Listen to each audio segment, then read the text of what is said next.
¿Cómo les va?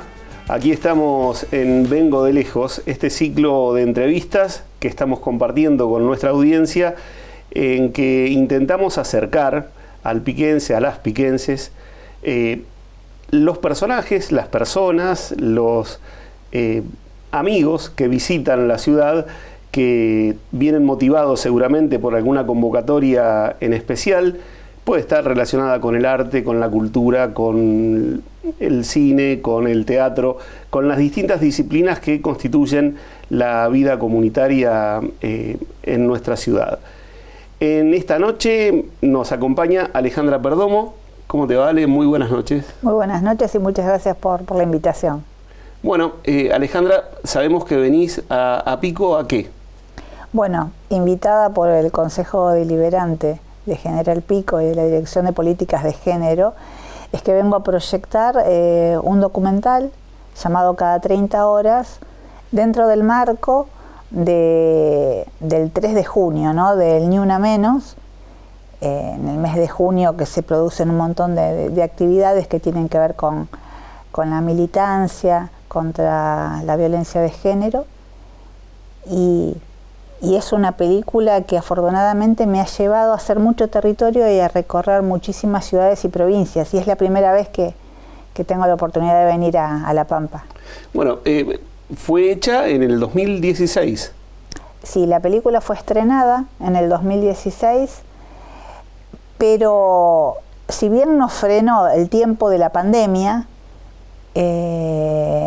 la seguimos proyectando y siempre tratando de crear estos espacios de debate, de reflexión y de concientización con el público, que nos parecen que es muy importante, ¿no? O sea, la película como un disparador para ponernos a hablar realmente de lo que es el fenómeno de la violencia, y en especial de las violencias contra las mujeres.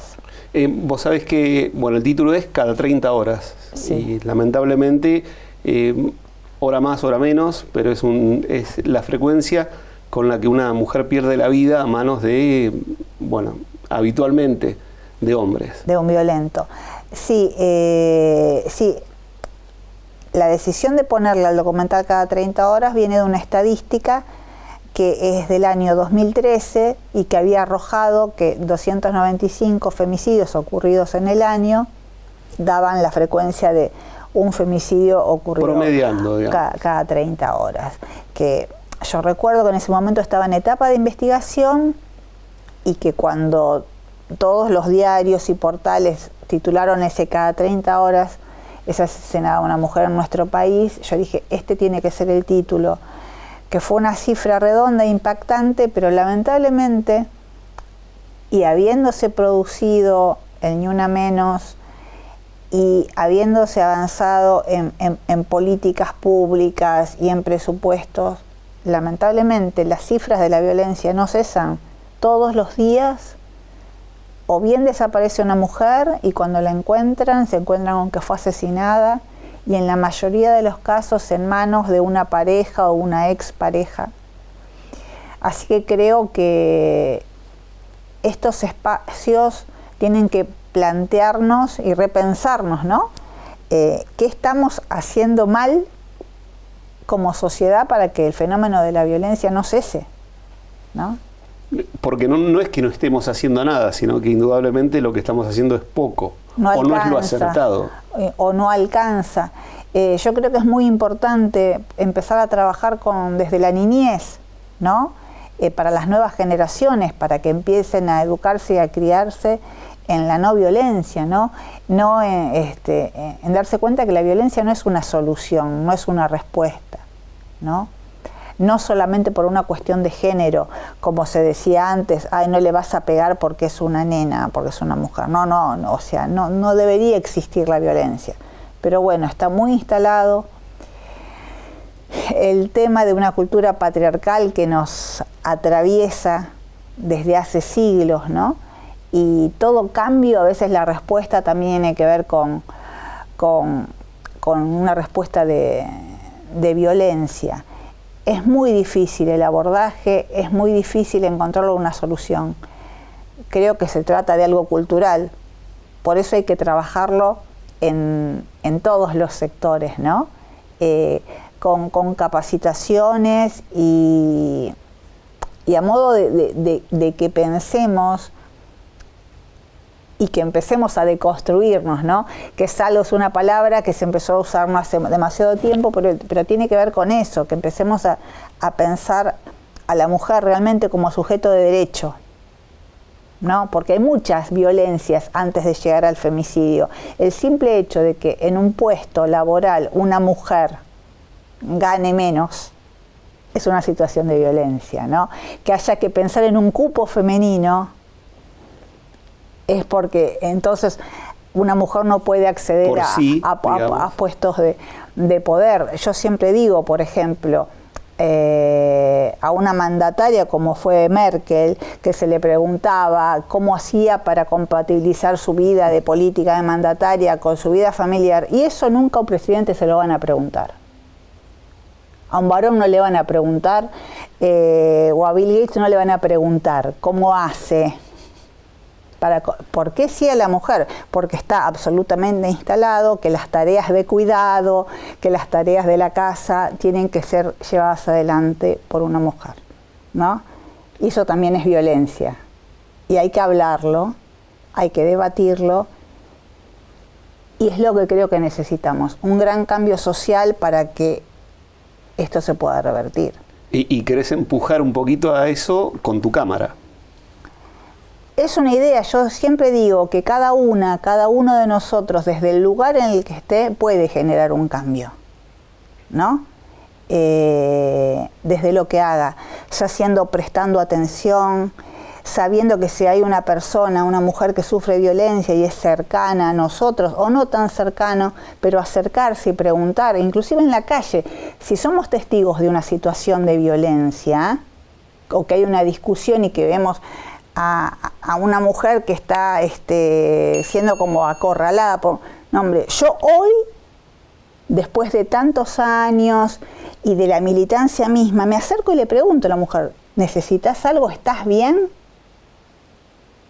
Creo que tenemos que empezar a involucrarnos, porque situaciones de violencia conocemos todos, pero quizás es más fácil mirar para otro lado, desentenderse, pero creo que hay que involucrarse, y eso es parte del cambio.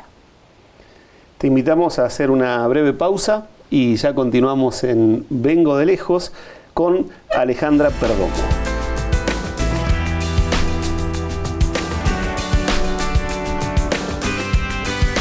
Continuamos en Vengo de Lejos con la agradable compañía de Alejandra Perdomo. Alejandra, en tu caso, venís de lejos. ¿De dónde? Vengo de Quilmes, del conurbano bonaerense.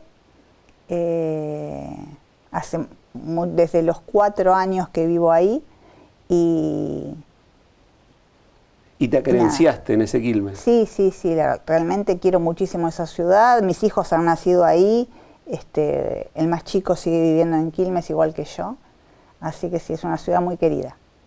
Bueno, y tiene eso de la cercanía con la gran ciudad, si te motiva la gran ciudad. El río que me encanta, y estar realmente muy cerca de lo que es Cava, que por mi trabajo estoy yendo todo el tiempo. Así que sí.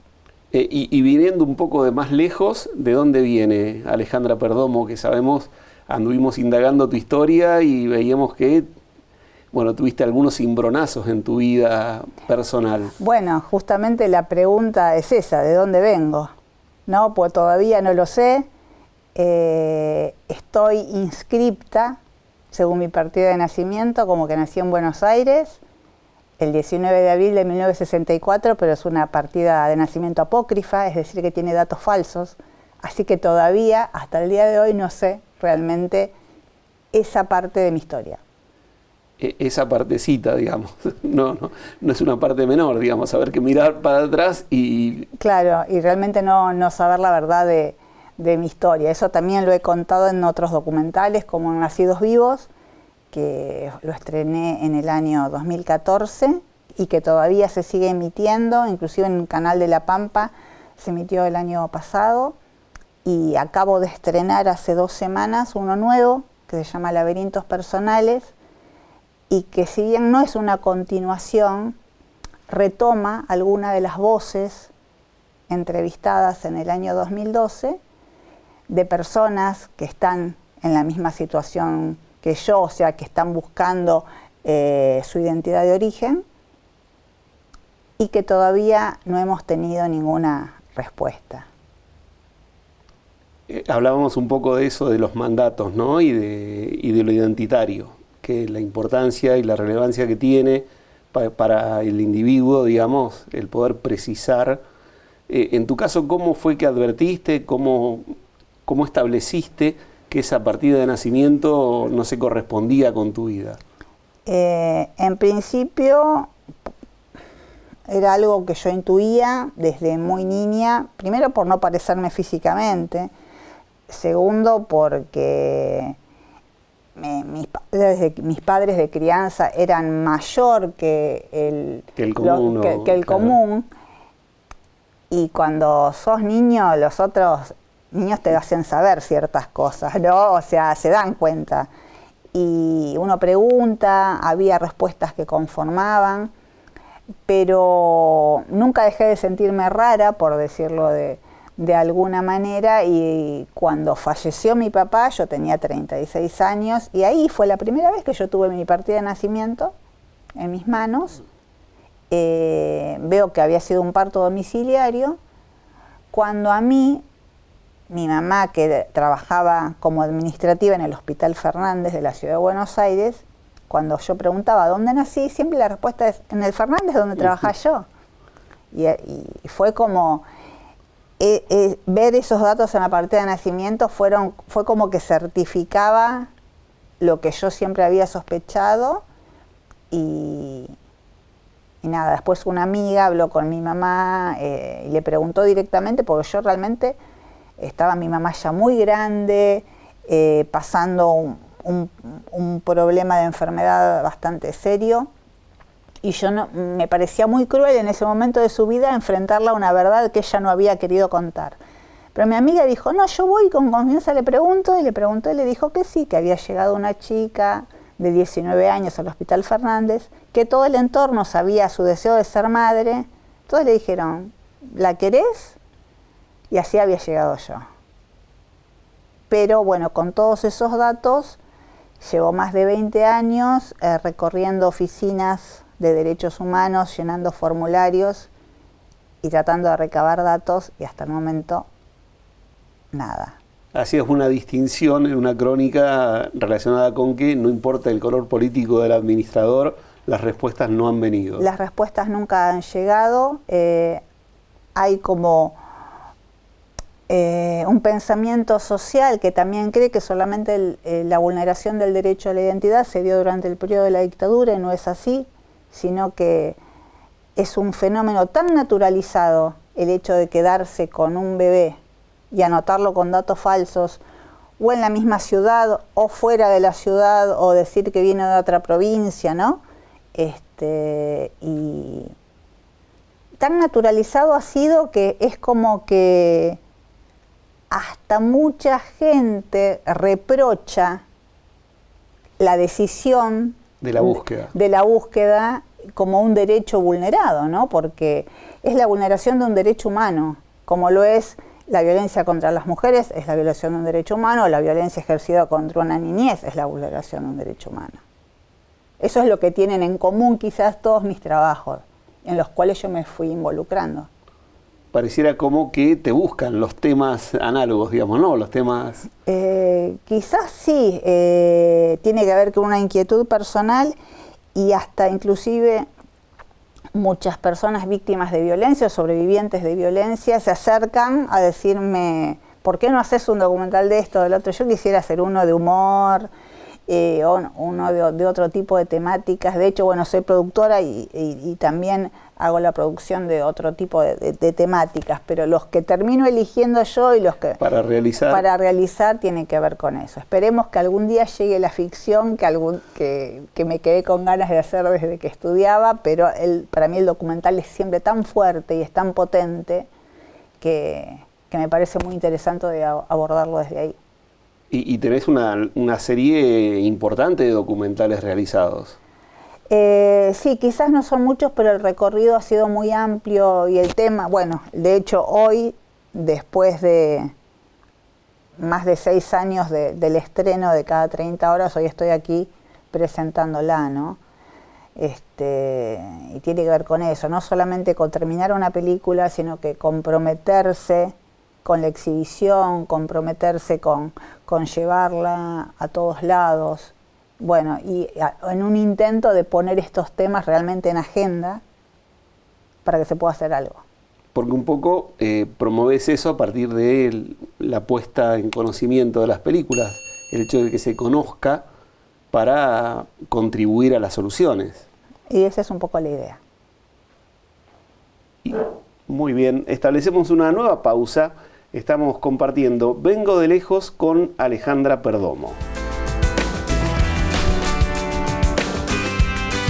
Continuamos en Vengo de lejos, aquí estamos en la pantalla de TVCO, acompañados por Alejandra Perdomo, realizadora, cineasta y productora también. Sí. Sí, también en el rol de productora. Empecé produciendo mis propias películas y después, bueno, amigos me empezaron a decir, no, queremos que también nos produzcas, y así se fue extendiendo. Bueno, y de todas esas tareas, digamos, ¿cuál es la que más te motiva? ¿Qué es lo que más te gusta del detrás de cámara? Bueno, yo soy de las que me meto en todos los procesos, absolutamente en todos, participo de todo. Me gusta estar desde la cocina, ¿no? Desde que se está pensando la idea y hasta que se vaya desarrollando, ¿no? En cuanto a mis películas, bueno... en el caso del documentalista también metes mano en el guión. Sí, yo, porque aunque mucha gente crea que por el hecho de ser documental no hay guión, sí hay un guión. Claro. Hay un guión, no es un guión de hierro porque la realidad va cambiando todo el tiempo, pero sí lo hay porque uno tiene que tener bien claro, ¿no?, el objetivo, hacia dónde quiere ir, más allá de las formas, y hay que saber adaptarse y tener la cintura suficiente como para ser respetuoso de la idea y de la estructura del guión, aunque algunas cosas, aunque la realidad se vaya modificando, pero sí, siempre hay un guión. Bueno, y son los secretos del documental como materia, digamos, que también... Sí, por eso me parece que es muy rico, porque, por ejemplo, yo cuando estaba con Cada 30 horas, no había pasado todavía lo de Ni Una Menos, no habían pasado algunos femicidios que después terminan detonando siendo parte. Por eso digo, hay que poder adaptarse a la realidad siempre que sea en beneficio y para que pueda crecer la película, ¿no? Así que... ¿Y en Cada 30 horas con qué se encuentra quien la ve? Hoy lo decía, yo creo que es una película que a todas y todos en algún punto del relato los atraviesa. No, creo que no, que nos interpela, porque me ha pasado que muchas mujeres principalmente a veces creen que nunca fueron víctimas de violencia porque quizás no recibieron un golpe, ¿no?, físico. Y sin embargo después empiezan a cuestionar, no, a mí también me pasó esto, yo viví esta situación, que al estar naturalizada, como la violencia verbal, la violencia económica, la violencia simbólica, no lo detectan.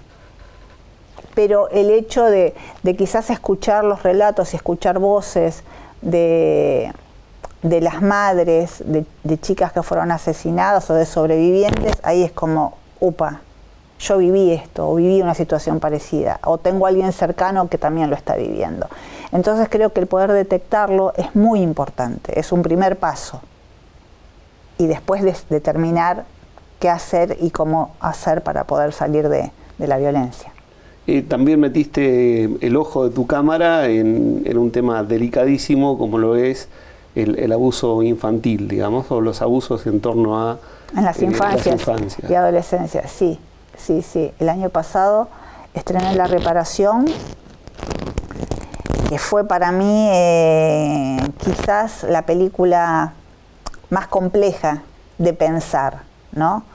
Cómo abordar un tema tan delicado sin revictimizar, sin caer en lugares comunes, pero siempre respetando la palabra de las y los sobrevivientes, ¿no? Yo creo que eso es lo que tienen en común denominador las películas que yo hago. No tengo una locución en off, no tengo un relato, sino que cada una y cada uno tiene la absoluta libertad de expresar y de contar cómo puede, lo que quiere, ¿no? Que también es una manera de pedir justicia en muchos casos, que es tan lenta y que no llega. Bueno, un modo también de involucrarte en el yo sí te creo. Exactamente. Bueno, de hecho el colectivo Yo sí te creo forma parte del documental, ¿no? Y hacen un trabajo maravilloso acompañando a sobrevivientes. Bueno, yo creo que está todo atravesado y abrazado, ¿no?, por el fenómeno de tomar la calle, del feminismo, de salir a manifestarse, de levantar la voz, ¿no? Para que a ninguna otra persona les pase y vivan lo que han vivido. Entonces me parece de una generosidad enorme que una persona sobreviviente de violencia pueda visibilizar y contar a modo de prevención, ¿no? Me parece que es muy generoso. Alejandra, ¿qué visión tenés del cine argentino como hoy? ¿Cómo está el cine nacional, hacer cine en Argentina? Bueno, a mí el cine nacional me encanta. No soy de las personas que dicen a mí no me gusta el cine argentino, yo no miro cine argentino. Yo miro todo, me encanta. Me encanta la multiplicidad de miradas. Estamos muy complicados con el tema de poder conseguir fondos, subsidios, con la ley audiovisual, con las plataformas que vienen a nuestro país y no pagan impuestos, por ejemplo. La pandemia que nos complicó mucho que la gente vaya al cine, se acostumbró a ver todo por streaming, ver todo desde su casa, y está costando, ¿no?, que dejen la comodidad para salir al cine, que me parece que no se tiene que perder, porque el cine es muy mágico, nos involucra como espectadores desde otro lugar. Salir, ir a una sala, ver en pantalla gigante no es lo mismo que ver un contenido en un teléfono, no es lo mismo. Pero bueno, creo que tenemos que seguir trabajando en conjunto para que no caigan los fondos de fomentos como estuvimos a punto de perder el año pasado y bueno, creo que hay muchas historias para ser contadas y que tenemos que hacerlo. Muy bien. Te agradecemos infinitamente la buena disposición. Sabemos que vas a tener una buena estancia en la ciudad, ojalá así sea, y que no te hagamos extrañar a Quilmes, digamos. No. Así que muchísimas gracias por la entrevista y bueno, esperemos que este sea mi primer viaje a General Pico. Muchas gracias. Hasta aquí llegamos con Vengo de Lejos y Alejandra Perdomo, esta cineasta, le vamos a decir así, que nos visita y que nos ha dejado sus impresiones aquí en TVCO. Hasta la próxima.